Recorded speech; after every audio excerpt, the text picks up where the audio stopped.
Today I'm going to be planning to demo the Sea Eagle 420X.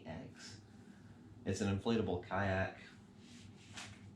I think it's going to be pretty useful for us because it folds down that small but comes out into a 14-foot boat. And in theory, is going to give us the ability to access a lot more water, especially on road trips and things of that nature. I did get the Quikrow package because with the family, I'm thinking one of us is probably going to be primarily rowing while the other one's going to be doing baby stuff. So it can work as a regular kayak, but it's also got a proper rowing seat. So I'm going to try and set all that up.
So this next part is the part I think I might be the only one on the internet to do. It's the Quikrow package. I'm really hoping that'll help out since I think only one of us will be paddling at any given time. We'll probably alternate who that is. But basically it's this rowing frame that actually makes it, kind of like you see some of the whitewater rafts or boats of that nature. So it comes with 7-foot 10-inch oars, oarlock pins, and oarlocks, and then it uses straps to attach in to these, probably the stern side. I think we'll turn it around depending on whether we're on whitewater or still water. In still water, you want to be, the bow is the front, you want to be facing the front, paddling backwards, where on whitewater, most of the time on a river, you want to be facing downriver, paddling upstream. So the kayak went together pretty easily. The Quikrow package is definitely proving to be a challenge for the first time setup. I think it'll be easier from there, although I wouldn't describe the seat. It's attached with wing nuts, like it's supposed to come on and off easily. And they, I believe, drilled the holes very precisely, which makes it where it will not come off on and off easily.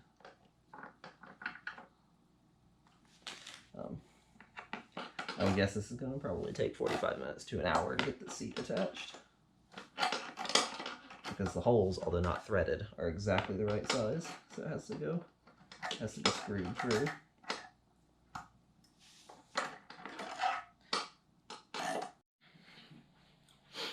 Alright, so I got this mostly assembled, but I've run into a few obstacles. The first is relevant to everybody, and it's that, despite what the instructions say, it is easier to put the bolts for the seat up from the bottom.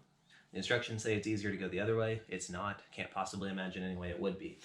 The other problem I've run into is that one of these holes doesn't quite seem to be measured correctly, and that one unfortunately might be a hard stop because I don't want to break anything or drill anything. Bring it over here, but the hole just doesn't quite seem to line up, which is unfortunate. Sea Eagle has pretty good quality control from what I understand, but imprecise measurements are indeed something that happens to everybody. Just somebody drilled the hole slightly off, leaning off the hole, the mark a little bit. But unfortunately that does, unless I was willing to drill, probably render me unable to use this Quikrow. So, which isn't too big of a deal. I'll just go with the kayak. It's just this was definitely a major part of it. And it was like $400. So, something that we'll be sending an email about.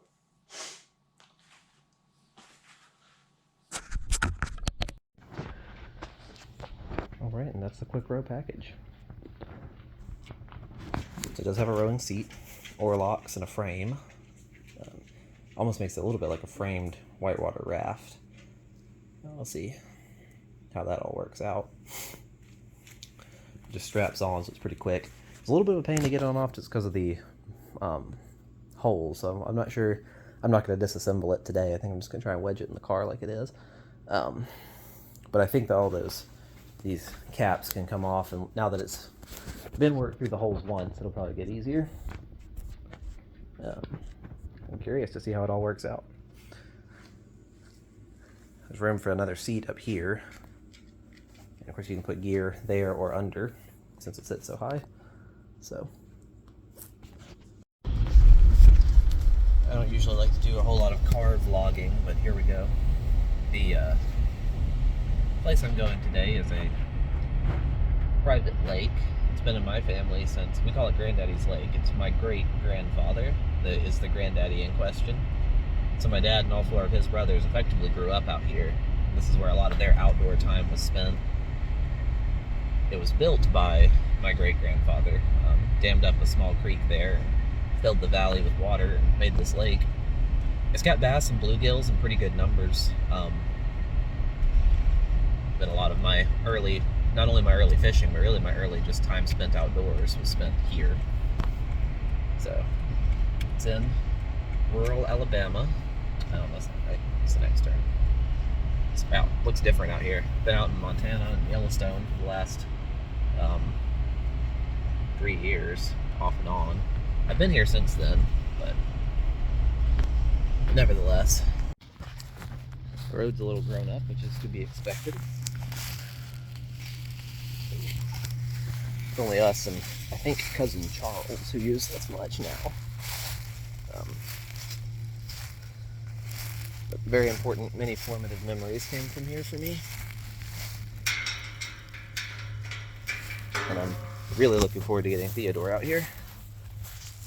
Rowan and Lydia have been out here plenty, so he's not going to be the first of the next generation, but it'll be really cool to share this place. I'm locking the gate back here. Share this place with my son, as my dad shared it with me.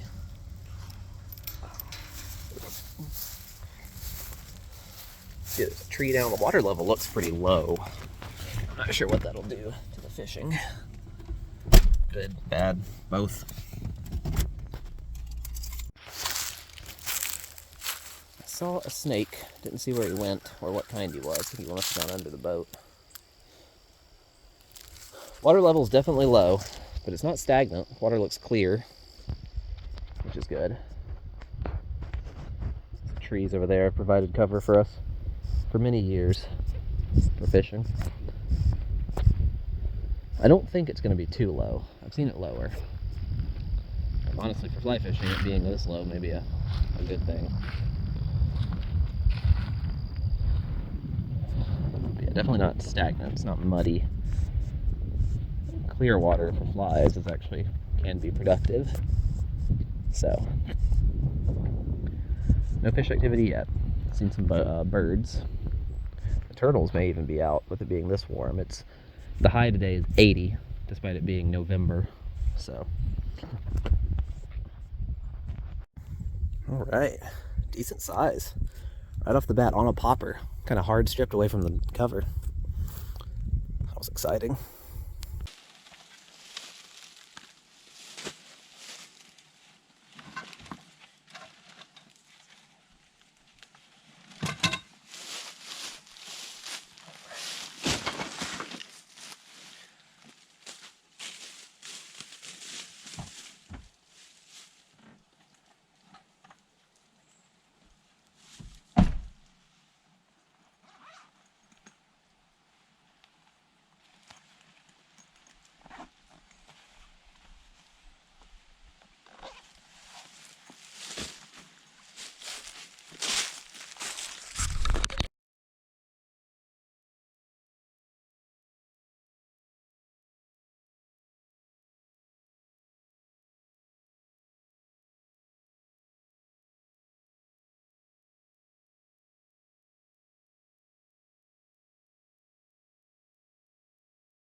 gonna take it as a kayak first, then we'll come back and assemble it as a rowboat.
Too flat of water to not have that skag in.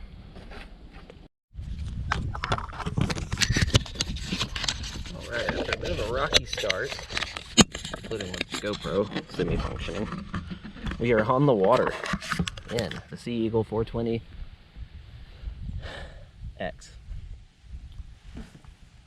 We've caught a fish already on the first cast this morning. I just threw one out sort of for fun. We've got this sort of in a more kayak configuration right now. Got a popper on a very short leader on this. I don't actually think it's going to catch anything out here in just wide open water. But the kayak, as a kayak, is actually working quite well. Obviously the wind is blowing us around a fair bit. The skeg was a bit of a problem in general. Just because the water here is, you know, pretty shallow near the banks, and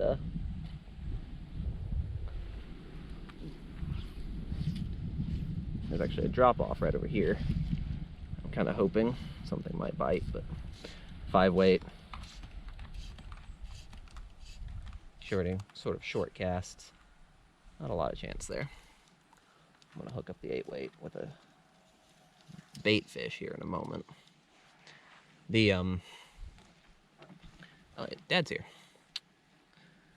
Hello. Yak is working quite well, though. Of course, it's kayak form, gets you kind of wet, but let's head over and see what Dad's up to. I keep my feet out because they're muddy, but it's probably a lost cause.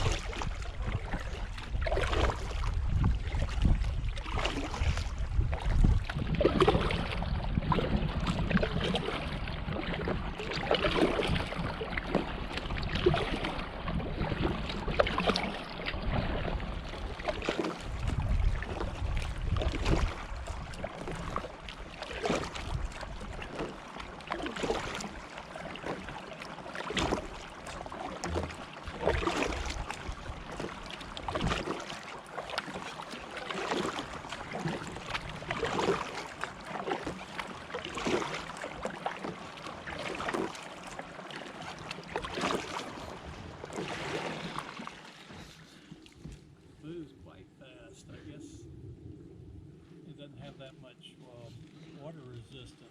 Yeah, it's pretty shallow drafted. Yeah, it looks like it's almost floating on top of, above the water. Yeah. Get some distance out.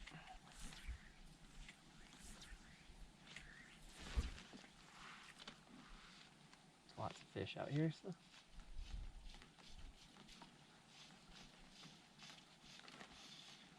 As long as I don't hook into the bottom, it's real shallow here. This is a sinking line, a full sink line. My biggest challenge is hooking bottom, in addition to the general casting challenges of a full sink line in general. It starts stripping almost immediately, so this line sinks fast.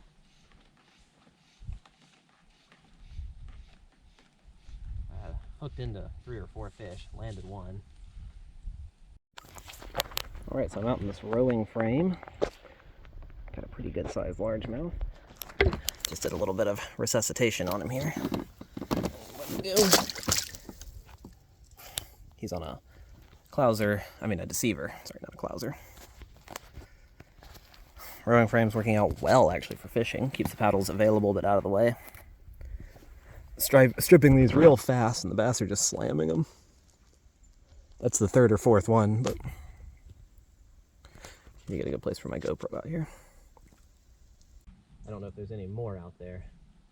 The one I just looked, it was decent size, but man, did these fish fight. It was okay size, like maybe 10, 12 inches, but even on an 8-weight, it would fight.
Using the wind to sort of troll here.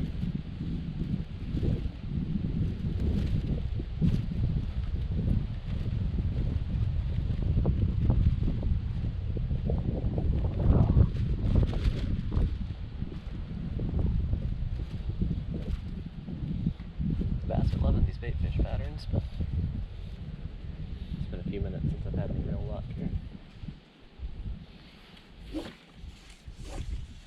Do that again. Turn around and probably get back to rowing properly.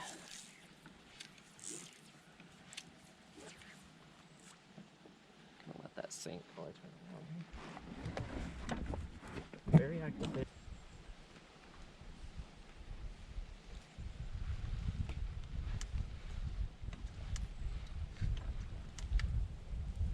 That's a monster.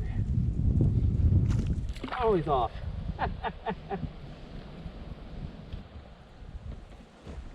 Oh boy, I don't know if you could see that at all. Right off the cover of the bait fish fly.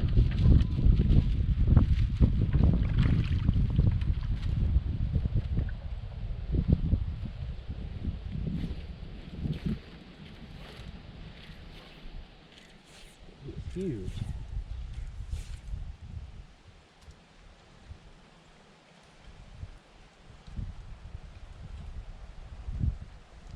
Maybe he's still down there.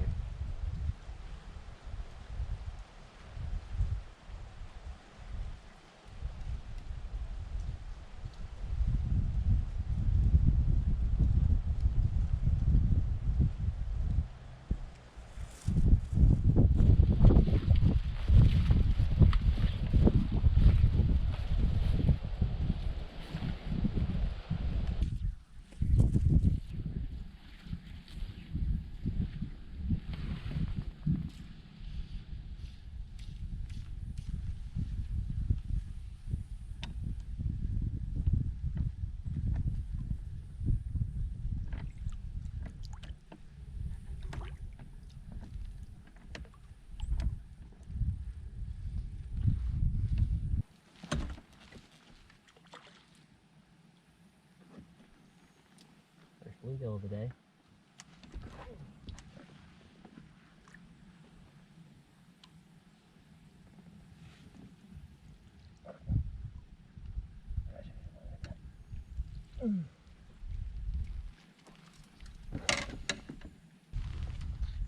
Bluegill.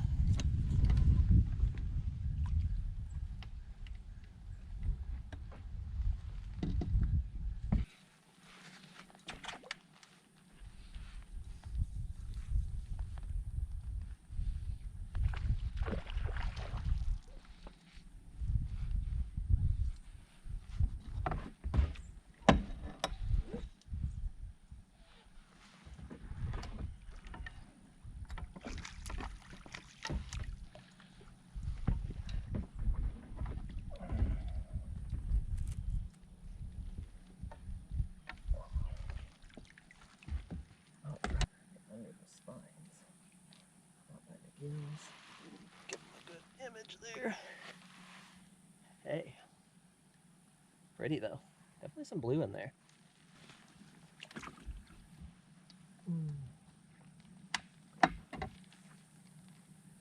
They're tough, but they're hard fighting. They're relatively easy to actually get to bite. They're not real particular. This is just a blue and white deceiver.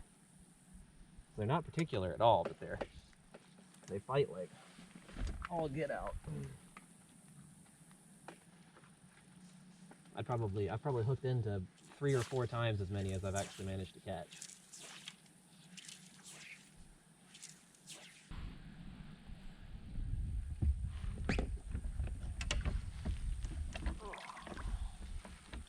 Grass carp, if you prefer. There are carp in this lake.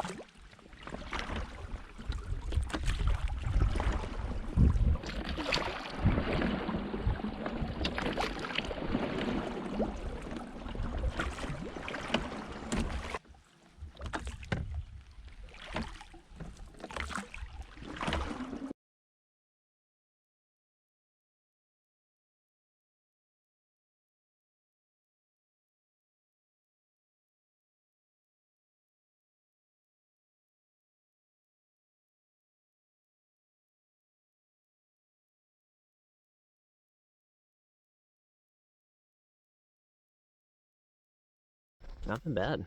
The sun's going down way too early. Way too early. All right. Well, sun's setting, despite the fact that it is 4 o'clock. So, it's a fairly impressive boat all around. Very stable boat. You can easily walk in and out of it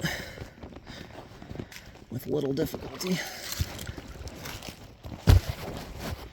Right.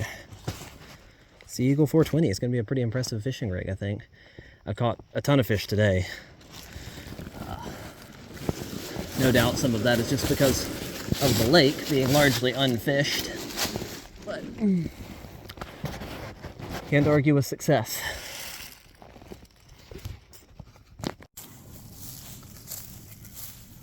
Alright, I'm packing up now. Final thoughts. I think this is going to be an excellent fishing platform. I stood up a little bit, didn't feel a lot of need to stand because I sit so high up on the rowing frame. It is awfully nice. It cuts through the water well. The skag is definitely an inconvenience with how deep it is, or shallow, whichever way you look at it.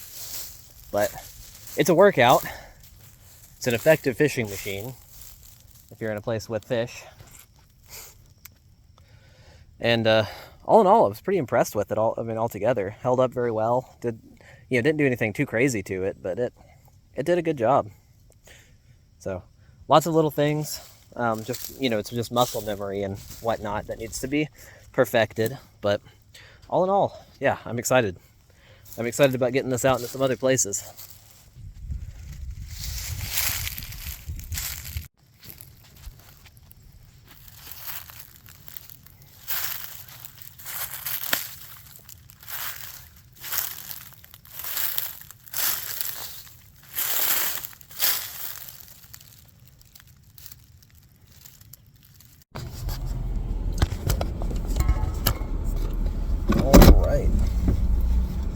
Driving out a few minutes of private road before we get going too far. All in all, I call the Sea Eagle 420 with the rope package a success. Today was flat water, so I think it will raise your center of gravity.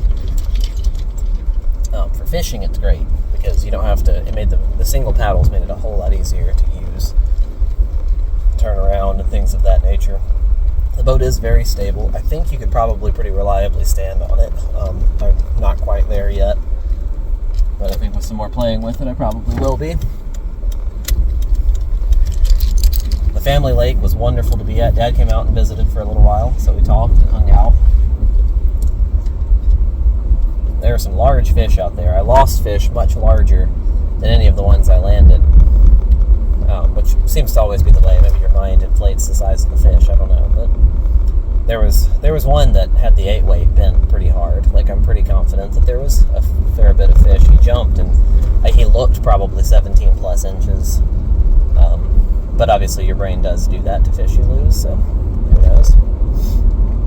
The ones I caught were actually of decent size. There's just nothing quite out there that I've seen that fights like a largemouth bass. They're out for blood. They fight for their lives. Even on the 8-weight, my arm is, it's not as sore as it would be on a 5-weight probably. And I caught a couple on the 5-weight, and they were nothing to sneeze at on the 5-weight, even the much smaller ones. But neighbors have a raging fire next to the road. This is just leaves. Anyway, the portability of it is impressive, and I'm very curious to see how it works using it almost as a drift boat on some of our rivers around here. I'm fascinated to see how it handles that. I'd like to try the Talapusa sometime in the next couple weeks and see. It's 7-foot oars, so the width of the river is my only real concern. But all in all, a really good day. Can't wait to get Theodore out and doing stuff like that. He's tiny right now, obviously. He's got a long time, but I'm pumped about it. I think he'll be very interested in the world. It's just so cool to interact with the wildlife in a way that you can when you're fishing, that you really can't any other hobby. You really can get into sort of thinking about how they are and what they do. The fish, that is.